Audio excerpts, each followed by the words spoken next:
नमस्कार, मैं हूं जयवीर पुंडीर और आप देख रहे हैं हिमालय दर्पण उत्तराखंड। इस समय मेरे साथ हैं महेंद्र सिंह नेगी गुरुजी, जिनको गुरुजी कहा जाता है, और रायपुर विधानसभा में इस समय कांग्रेस ज्वाइन की है और अभी तक का जो इतिहास रहा है वो रहा है विश्व हिंदू परिषद और आरएसएस का, आप सभी जानते हैं।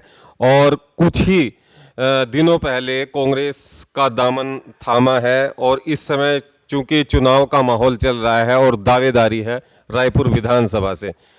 महेंद्र सिंह नेगी जी, आपका बहुत बहुत स्वागत है हिमालय दर्पण उत्तराखंड पर। और बहुत सारे सवाल हम पूछेंगे आपसे और कुछ हो सकता है कि आपको तीखे सवाल भी लगें, लेकिन कोशिश रहेगी दर्शकों तक वो बात पहुंचाने की जो आप सोचते हैं कि यहाँ की क्या समस्या है और किस तरीके से उनका निदान करने के लिए आपने ये इतना बड़ा कदम उठाया।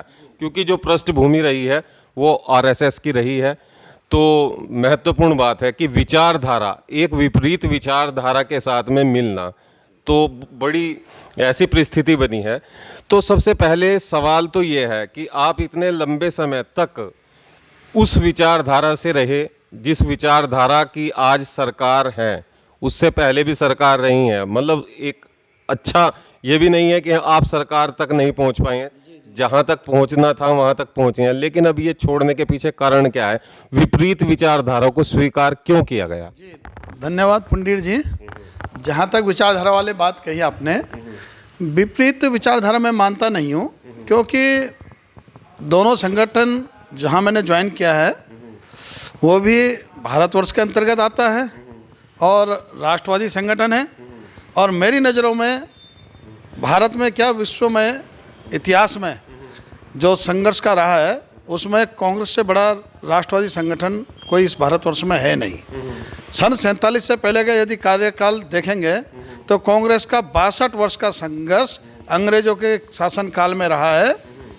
और उस दौर में विचार अभिव्यक्ति के भी छूट नहीं थी।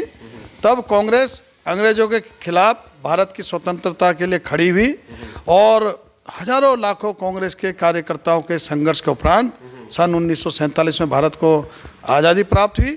और इस आज़ादी के लिए लाखों कांग्रेसियों ने अपना बलिदान दिया है। और उस काल में केवल विचार व्यक्त करने पर ही और स्वतंत्रता की बात कहने पर ही अंग्रेज़ों द्वारा लाठी, कोड़े आदि बरसाए जाते थे। इसके बावजूद भी कांग्रेस ने संघर्ष किया और भारत का सबसे बड़ा और सबसे पुराना राष्ट्रवादी संगठनों में आज भी कांग्रेस ये मानते हैं। लेकिन विचारधारा जो भाजपा की है या आरएसएस की विचारधारा है वो कांग्रेस की विचारधारा से कभी मेल नहीं खाती और वो लगातार इस तरीके के आरोप लगाते हैं इस चीज़ को लेकर कि कांग्रेस जो है वो ऐसी रही है। बहुत सारी चीज़ें हैं, अब इस पर कहना ठीक नहीं है, बहुत सारी बातें ऐसी हैं, लेकिन विचारधारा भिन्न थी। और उन्होंने कहा कि कांग्रेस के खिलाफ विचारधारा उसको माना जाएगा। आज़ादी में किसकी क्या भूमिका रही वो अलग बात है, लेकिन इस तरीके की विचारधारा में आप आए, इसको क्या माना जाए? रायपुर विधानसभा में जो इस समय आप देख रहे हैं बहुत सारी समस्याएं होंगी जिनको आपने किया होगा कि भाई इन समस्याओं का समाधान मैं कर दूंगा अगर मुझे मौका मिलेगा। कांग्रेस से ही मौका क्यों? आपने ये भाजपा का टिकट क्यों नहीं मांगा?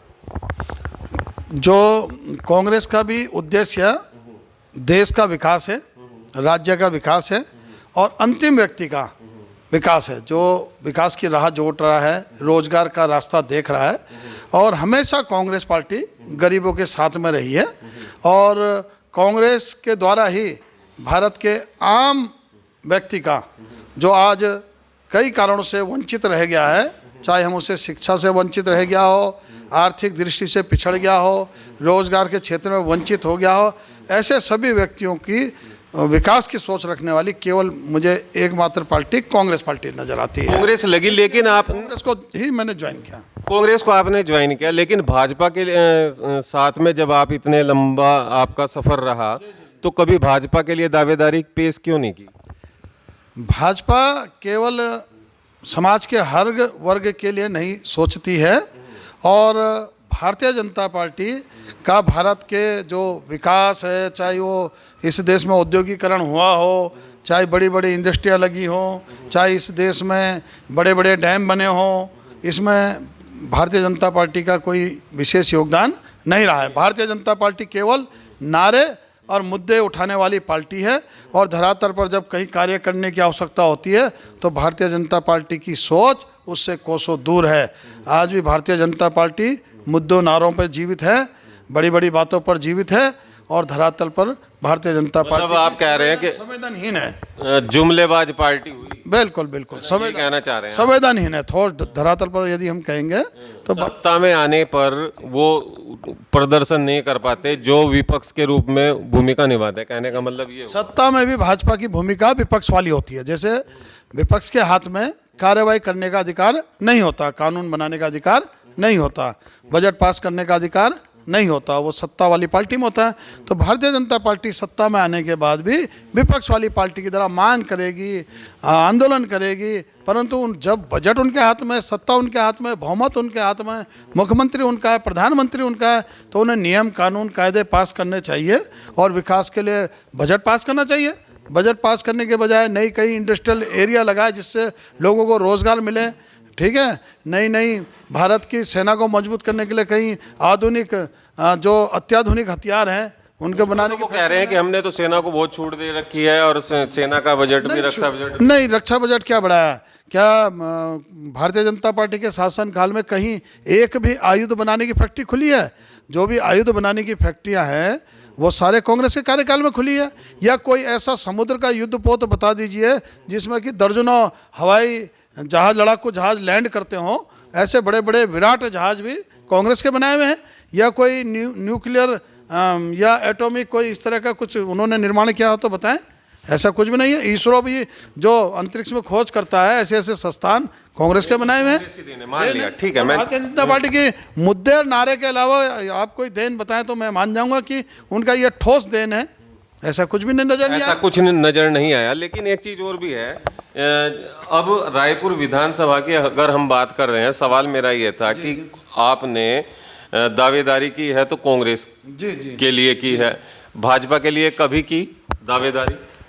भाजपा, जब मैं भारतीय जनता पार्टी में 2016 में मैंने दावेदारी उस समय की थी।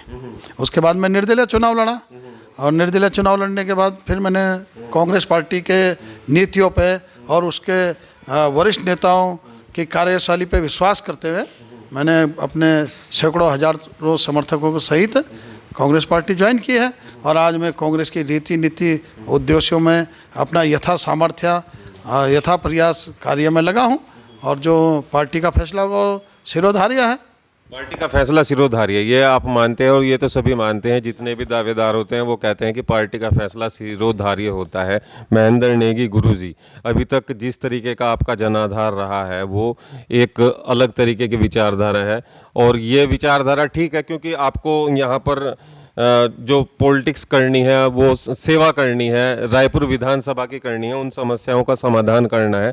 ऐसी बहुत सारी चीज़ें आपने सोच रखी होंगी कि जो अभी तक नहीं हुई है वो होनी बाकी हैं, जिनको करना जरूरी है।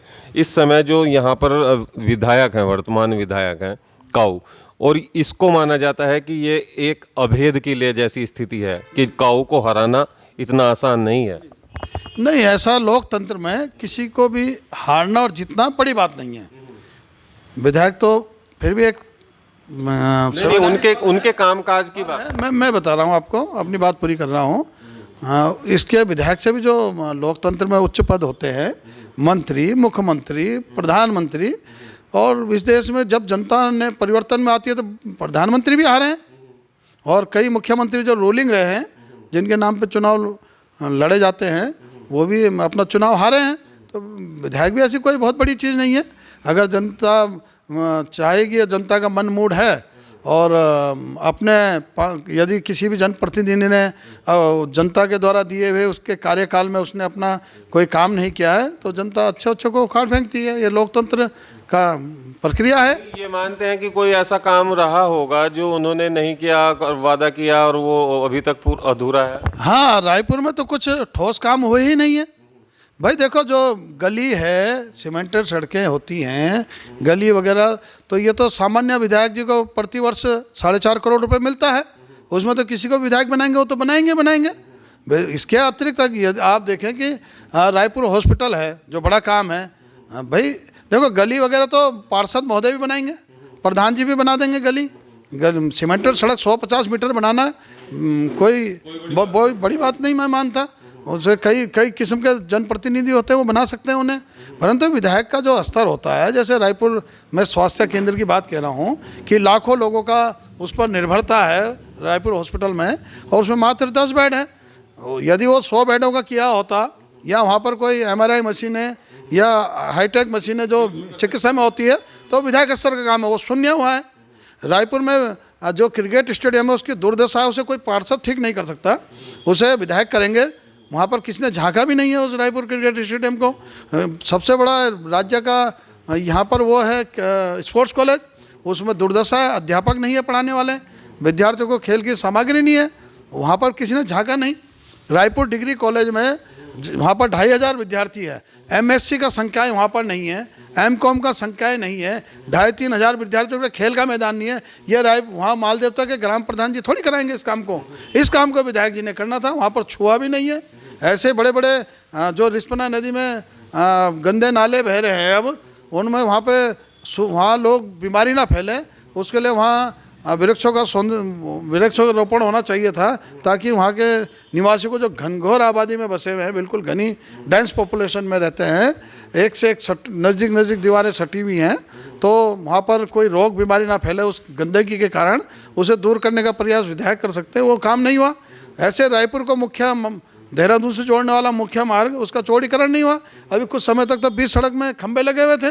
सर्वे चौक से आगे आएंगे तो नालियाँ अंदर है, उसके बाद स्पेस है, सड़क की भी पूरी जगह नहीं ली गई। इस काम को पार्षद या कोई ग्राम प्रधान नहीं करा सकते हैं। इस काम को विधायक, मंत्री, सांसद, मुख्यमंत्री जी ये लोग करा सकते हैं, जो उनके स्तर के करने के काम थे। मेरी नज़र में रायपुर विधानसभा में एक भी काम नहीं हुआ है। एक भी काम नहीं हुआ। एक काम की मैं बात करता हूँ, जिस तरीके से एक हाई कोर्ट ने डिसीजन दिया था कि ये जो नदी, नाले और खाले हैं, और रिस्पना की आपने बात की है, इसके पास में जो बस्तियां हैं उनको अवैध बस्ती माना गया है, लेकिन सरकार उसके लिए एक ले आई थी विधेयक कि इनको अभी नहीं हटाएंगे, 3 साल तक काम इनको समय दे रहे हैं। इन बस्तियों को लेकर आपका क्या विचार है? और ये माना जाता है कि बहुत बड़ा वोट बैंक है जो प्रभावित करता है रायपुर विधानसभा को। जहाँ तक आज के युग में आपने देखा होगा, हाथियों का अभ्यारण्य है, गैंडों का अभ्यारण्य है, शेरों का अभ्यारण्य है।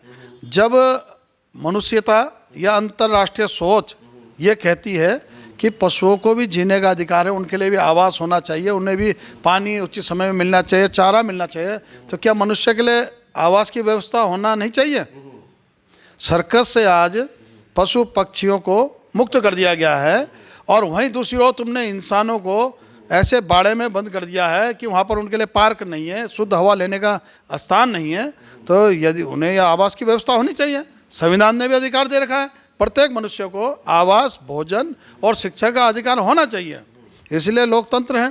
सर गुरुजी, यदि अगर आप यहाँ से हैं, विधायक बनते हैं, तो इनके लिए क्या आपने क्या विचार किया है कि ये हाई कोर्ट के जो ऑर्डर है उसका अनुपालन अगर करती है सरकार, जो भी सरकार होगी उस समय इनको हटाती है, तो क्या इनको बसाने की व्यवस्था होगी? किस तरीके से आप सोचते हैं?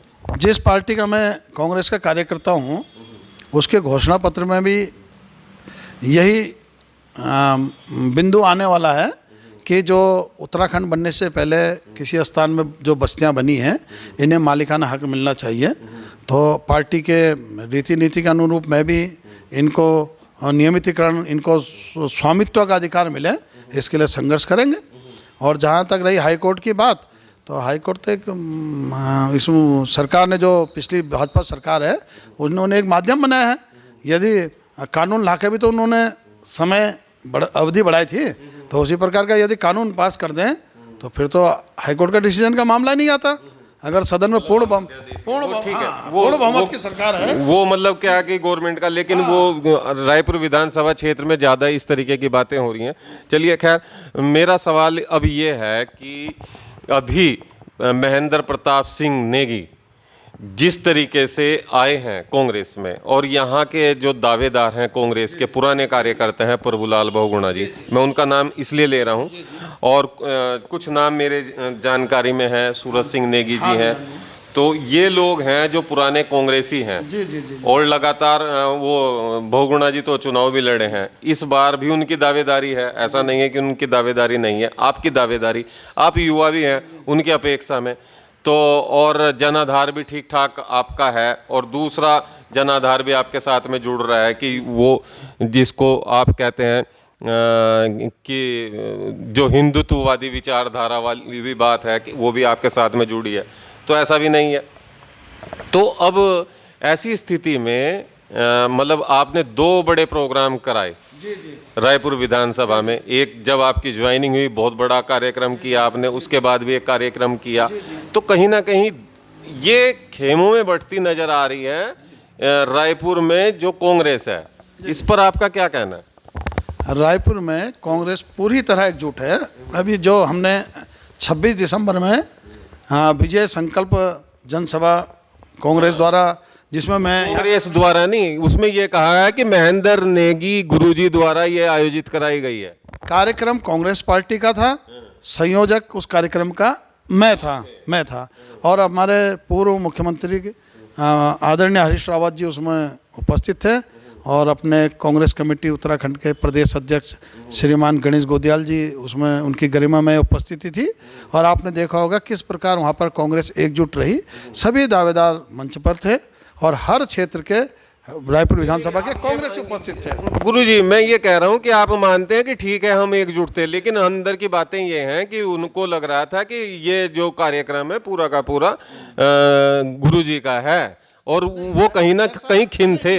ऐसा महसूस होता तो नहीं, हमें महसूस हुआ है ना। नहीं, आपको हुआ होगा, पर लेकिन जो दावेदार है वो तो सारे उपस्थित थे, उन्हें कहीं से महसूस ही नहीं हुआ। अच्छा। और वो सब अपने अपने साथ अच्छी संख्या भी लेके आए, सब अच्छी संख्या लेके आए, ठीक है, कार्यक्रम सफल रहा, मैंने मान लिया।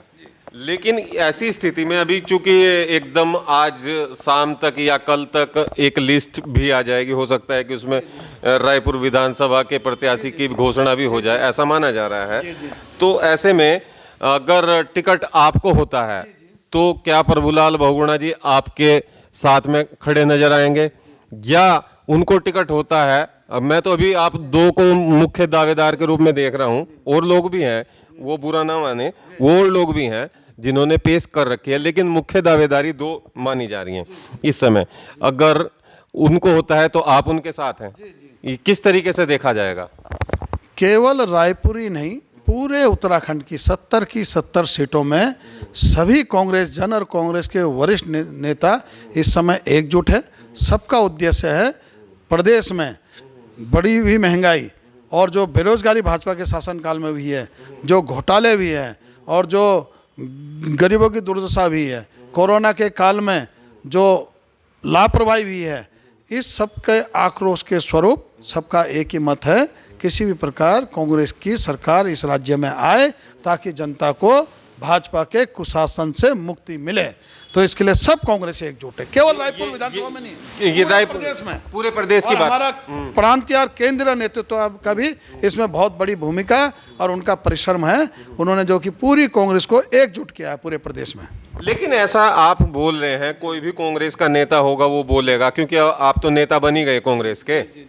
आपने तो 1947 से पहले का उनका इतिहास बता दिया कि ऐसा इतिहास उनका रहा है, स्वर्णिम इतिहास आपने बताया, ठीक है। जबकि जो विचारधारा आपकी उस समय रही, तो उस समय तो कांग्रेस को आप कोसने के अलावा कोई ऐसी विचारधारा ही थी, तो उसमें तो कोई वो नहीं है। लेकिन आज जिस तरीके से भाजपा के शासन से मुक्ति दिलाने की बात हो रही है, कांग्रेस की एकजुटता की हम बात कर रहे हैं कि एकजुट लेकिन ये नजर नहीं आ रही है आपके बयानों में आ रही है बात, या कांग्रेस के किसी भी नेता की? आप बताओ, अभी हमारे जो आदरणीय राहुल गांधी जी की रैली हुई परेड मैदान में 16 दिसंबर में, अगर सब एकजुट ना होते तो वहाँ कैसी जनसभाएं होती है।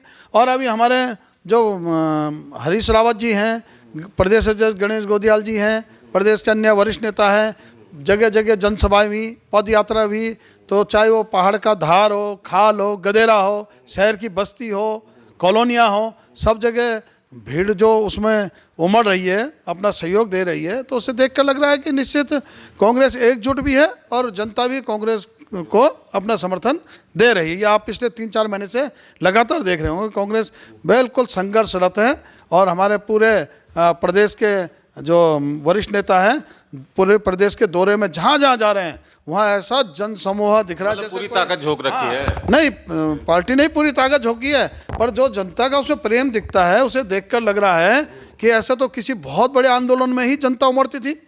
जैसे कई बार आप बड़े बड़े राष्ट्रीय आंदोलन हुए या राज्य निर्माण का आंदोलन हुआ है तो स्वतः स्फूर्त जनता उमड़ती थी। तो ऐसे मतलब शॉर्ट टर्म में 2 घंटे पहले या 1 दिन पहले के नोटिस कार्यक्रम में भी कांग्रेस के अपार जनसमूह पहाड़ों के बिल्कुल आपने देखा होगा ऊंचाई हाइट में कहीं कोई मैदान है जहाँ लोग 2-2 किलोमीटर पैदल चल के आना पड़ रहा हो 5-5 किलोमीटर, तो वहाँ पर भी भीड़ है जहाँ संसाधन भी नहीं पहुँच रहे, गाड़ियाँ नहीं पहुँच रही है। और किसी गली में, किसी कॉलोनी में, बस्ती में, मैदानी क्षेत्र में, पर्वतीय क्षेत्र में जहाँ भी आपने देखा होगा अचानक ही शॉर्ट टर्म में सुबह सूचना आई कि यहाँ पद यात्रा निकलनी है आदरणीय हरीश रावत जी की, तो वहाँ भी सैकड़ों हजारों लोग आ गए शॉर्ट टर्म में। आज तय हुआ कल तुम्हारे यहाँ जनसभा होनी है तो वहाँ भी 2-4-5 हज़ार आदमी एक ही दिन में इकट्ठे हो जा रहे हैं।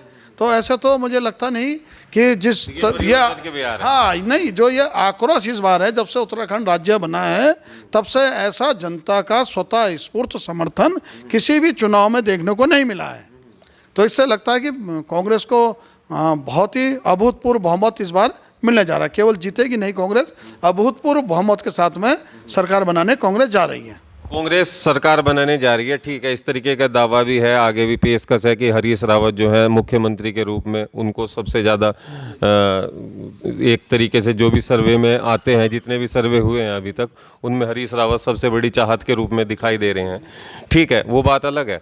लेकिन अगर हम टिकट की बात करते हैं, टिकट के बाद उस समय रैलियां आपने सफल कर दी हैं, कार्यक्रम सफल कर दिए हैं, एक शक्ति प्रदर्शन जैसा रहता है कि हर एक दावेदार जो है उस समय अपनी प्रदर्शित करता है शक्ति को। लेकिन टिकट मिलने के बाद में स्थिति क्या होने वाली? चूँकि जनता मन बना चुकी है और सब वातावरण तैयार हो गया कांग्रेस के पक्ष में, केवल उसे अब पोल में गिरने की देरी है। और जनता केवल अब मुश्किल से महीना भर भी नहीं है पोलिंग के लिए बचा हुआ, तो बरगलाने में हफ्ते 2 हफ्ते में किसी के आने वाली नहीं है। उसका मन तय है। भाजपा सरकार की 5 साल की विफलताओं से जनता बुरी तरह से परेशान है, चाहे महंगाई हो, चाहे बेरोजगारी हो, चाहे कोरोना में उनकी जो लापरवाही रही, घोर लापरवाही रही है। उत्तराखंड जैसे छोटे राज्य में भी राज्य सरकार की गैर जिम्मेदाराना व्यवहार से 10,000 उत्तराखंड वासियों ने अपनी जान कोरोना में गंवाई है और लाखों लोगों को कोरोना संक्रमण से जूझना पड़ा है। वापस मृत्यु के द्वार से आए हैं लाखों लोग।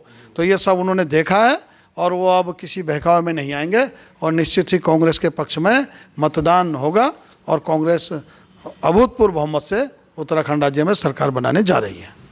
कांग्रेस सरकार बनाने जा रही है अभूतपूर्व से, ठीक है, लेकिन कांग्रेस एक मित्र विपक्ष की भूमिका में निभा आई है अभी तक। ये आरोप लगते रहे हैं। नहीं, हम भी लगातार देखते रहे कि कांग्रेस मुखर नजर नहीं आई।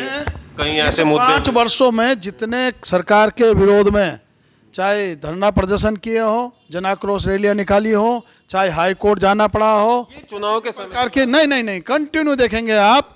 और जिस दिन से भारतीय जनता पार्टी की सरकार का गठन इस राज्य में हुआ है तब से आपने देखा होगा कि कांग्रेस की लगाई हुई बड़ी बड़ी औद्योगिक इकाइयाँ सब बंद हुई, कर्मचारियों की छटनी भी है। इसी रायपुर विधानसभा में ऑर्डिनेंस फैक्ट्री में हजारों व्यक्ति काम करते हैं, वहाँ भी छटनी हुई है और उनका प्राइवेटाइजेशन हो गया है। पता नहीं किस संस्था को दिया, किस व्यापारी को दिया, इसकी जानकारी नहीं है। तो उसके लगातार विरोध में हर जगह जो भी इस राज्य सरकार ने गैर जन विरोधी कार्य किए है, कांग्रेस ने उसका जमकर विरोध किया है। किसी भी मुद्दे पे हो, आप अखबार भरे पड़े रहे पूरे 5 साल और उसी का उबाल ये है जो हमारे अभी पिछले 1-2 महीनों से 2-3 महीनों से जो यात्राएं कांग्रेस की निकल रही है, हमारे प्रदेश का नेतृत्व जो प्रवास कर रहे हैं, पद यात्रा हो रही है, तो उसमें स्वतः स्फूर्त जो भीड़ आ रही है, एक दिन के प्रयास से थोड़ी आ रही है कि आज गए और कल निकल गए। 5 साल का आक्रोश जनता का कांग्रेस को समर्थन दे रहा है। उनकी विफलता को आप अपनी सफलता की कुंजी मान रहे हैं कि वो विफल सरकार रही, 3 मुख्यमंत्री भी दे दिए हैं और कोई भी मुख्यमंत्री एक ऐसा बड़ा काम नहीं कर सका जो मील का पत्थर साबित हो यहाँ पर। एक दूसरे के फैसले पलटने के अलावा उनका कोई ऐसा काम नजर नहीं आया और जनता उनसे त्रस्त आ चुकी है और इसलिए कांग्रेस को वोट करेगी, क्योंकि कोई दूसरा विकल्प उनको विकल्प वाली बात नहीं है। कांग्रेस ने इस राज्य सरकार को 0 वर्ग सरकार घोषित किया और जनता ने भी 0 वर्ग सरकार इसे पिछले 5 सालों में माना है। लेकिन जो पहला कार्यकाल कांग्रेस का रहा है, लोग तो उससे भी खुश नहीं है, त्रस्ती नजर आ रही। कांग्रेस के उस कार्यकाल में कितने प्रकार के कार्य नहीं हुए, हर प्रकार के काम हुए हैं, बहुत सुंदर। मैं एक समाज सेवी हूँ और दिन में लोगों की सेवा के लिए निकला रहता था। इंदिरा अम्मा अन्नपूर्णा भोजनालय गरीबों के लिए खुले, आम आदमी उसमें भोजन करता था। 20 रुपये में मैंने स्वयं वहाँ भोजन किया है और 10 रुपये और देते थे तो पहाड़ के झंगोर की खीर भी मिलती थी और पहाड़ी उत्पादों का विक्रय भी होता था। ऐसी जनहित की योजनाएं थी, विविध प्रकार की पेंशनें थी, वो सारी पेंशनें इन्होंने बंद कर दी।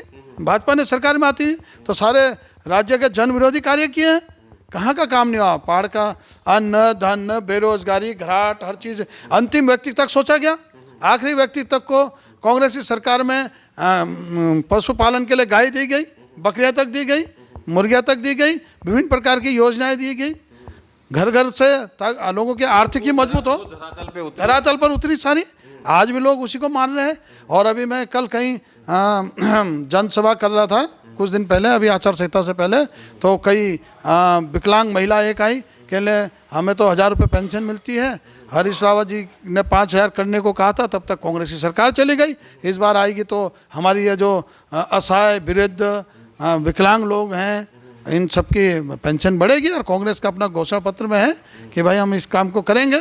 तो इसलिए जनता कांग्रेस की ओर देख रही है और कांग्रेस हमेशा, चाहे आज़ादी से लेकर अभी तक हो, चाहे उत्तराखंड राज्य की बात कहें तो उत्तराखंड राज्य निर्माण से आज तक जो भी विकास कार्य हुई है, जो भी योजनाएं बनी है, चाहे नरेगा हो चाहे कोई सी भी योजना हो, वो तो कह रहे हैं नहीं वो तो कह रहे हैं कि कांग्रेस के केवल नाम बदलने का काम किया है, कोई मील का पत्थर उन्होंने स्वयं स्थापित नहीं किया है। वो तो कह रहे हैं कि हमने राज्य बनाया है। कांग्रेस का तो कांग्रेस के जो नेता हैं इस समय वो तो विरोध में थे राज्य बनाने के। नहीं, कभी भी नहीं रहे। तो मुख्यमंत्री का भी बयान है परसों का, जो उत्तराखंड अटल जी ने राज्य दिया है। हम उत्तराखंड राज्य निर्माण के जितने भी संघर्ष हुए हैं उसमें कांग्रेस के हम समय बढ़ चढ़कर भूमिका रही है।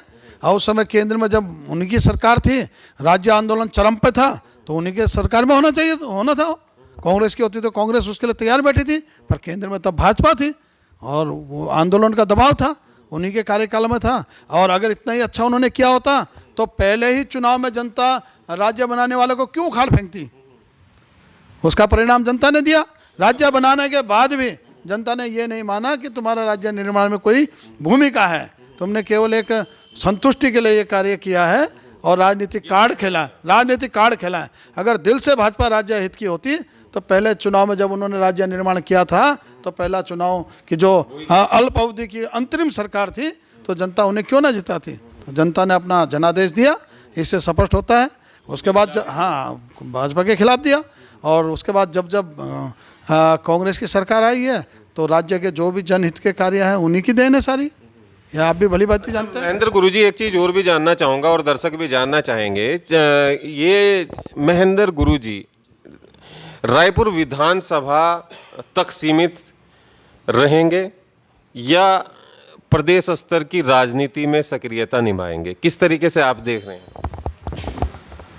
अभी तो मेरा जो परिश्रम है और जो मैंने नहीं, जो आप बात कर रहे हैं वो ये पहले आपने शुरुआत की राष्ट्रीय स्तर से। जी जी जी। राष्ट्रीय स्तर के बाद में आप आए प्रदेश स्तर की बातों पे। ठीक है, क्योंकि आपका जो पूरा और विधानसभा पे फोकस, यानी कि रायपुर एक विधानसभा है, 70 विधानसभाओं में से एक विधानसभा है। विधायक बनते हैं, माना टिकट होता है और विधायक बनते हैं आप, तो सीमित हैं यहाँ तक, या राजनीति जो है वो प्रदेश स्तर की राजनीति, अगर राजनीति ही करनी है, समाज सेवा और राजनीति। जी जी, ये तो भविष्य के गर्भ में है। और जो नेतृत्व, जो हमारा वरिष्ठ नेतृत्व जो जिम्मेदारी देगा हम उसका निर्वहन करेंगे। हम तो एक वो देगा एक आपके अंदर की जिस तरीके से लग रहा है कि आप मैं तो अपने आप प्रदेश स्तर की राजनीति में भी आप नहीं, प्रदेश में महत्वपूर्ण तो भूमिका कई जिम्मेदारियों में रहा हूँ और प्रदेश की बखूबी मुख्य जो पद होते हैं, योजनाकार होते हैं, जो संगठन चलाने वाले भूमिकाओं में प्रमुख जिम्मेदारी में रहा हूँ। इसलिए मेरा विजन, अनुभव, प्रवास सब प्रदेश स्तर का रहा है। परंतु अब दायरा और कार्य क्षेत्र चूँकि रायपुर विधानसभा में है, तो फिलहाल तो मैं यहीं की बात कहूँगा कि पार्टी का जो निर्णय रहेगा, चाहे इस क्षेत्र में कार्य करने को कहे मुझे, या चाहे प्रदेश स्तर में जिम्मेदारी, संगठन जो भी मेरे लिए भूमिका तय करता है, एक कार्यकर्ता के नाते मुझे वो मान्य है। वो मान्य है। है। ठीक है, आप सबका मैं धन्यवाद करता हूं और महेंद्र गुरुजी आपका भी धन्यवाद करता हूं, आपने हमसे बातचीत की। और बने रहिए हमारे संग, देखते रहिए हिमालय दर्पण उत्तराखंड। जय उत्तराखंड, जय। Thank you.